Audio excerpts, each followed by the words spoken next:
So ayun guys, tuturo ko lang yung pag-set ng service interval, yung yan. Yung pagsaset ng kung ilang kilometer bago siya mag-pop up dito. Usually kasi tinuturos nila yung pag-clear lang ng service reminder. Dito tuturo ko paano mag-set ng interval niya. So ayan, nandito tayo, naka-turn off engine. Yan, tapos yung enter, hold natin. Pag mag-clear ka dyan, hold mo lang yan. Pag nag-blink siya, enter mo lang ulit, pindot lang isang beses, mag-clear yon. Yung next service reminder doon siya pupunta. So para back to zero mo tayo, pag napasobra ka sa clear mo, ganito lang siya. Yan, hold tayo dito, 1, 2, 3, 1, 2, 3, 1, 2, 3, 1, 2, 3. Pag nalabas siya na normal, sabay tatlong pindot, magbe-blink yung normal. Then change tayo sa off,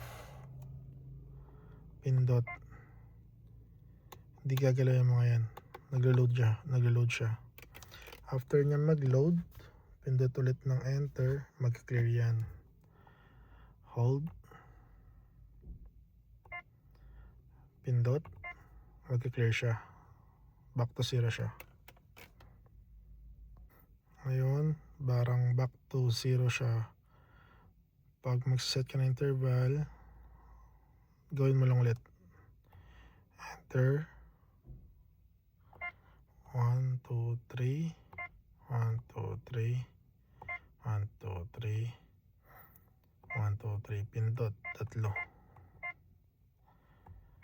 Tapos lagay natin sa normal, press up lang yung pataas. Sa normal tayo, so pindot, maglo-load ulit siya, andyan, hold enter ulit, isang beses lang, tapos pindot ulit, clear, lalabas yung clear. Babalik sa 5,000 kilometers yung reminder niya, pero nasa 14,000 na tayo. So ulitin ko lang para mag 15,000 naman siya. Hold, so pindot ulit ng enter, clear ulit siya, so bukta siya ng 15,000. So mag-drive ka lang ng mga ilang kilometer, gawin mo lang ulit yun, hold mo yung enter,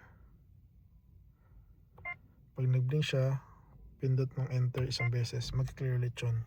Aangat ulit yung service reminder interval niya ng mga 5,000, ganun, 5,000 kilometer bago lumabas yung service reminder.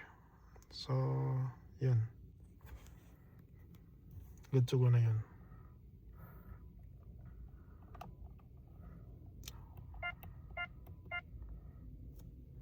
Okay, ciao.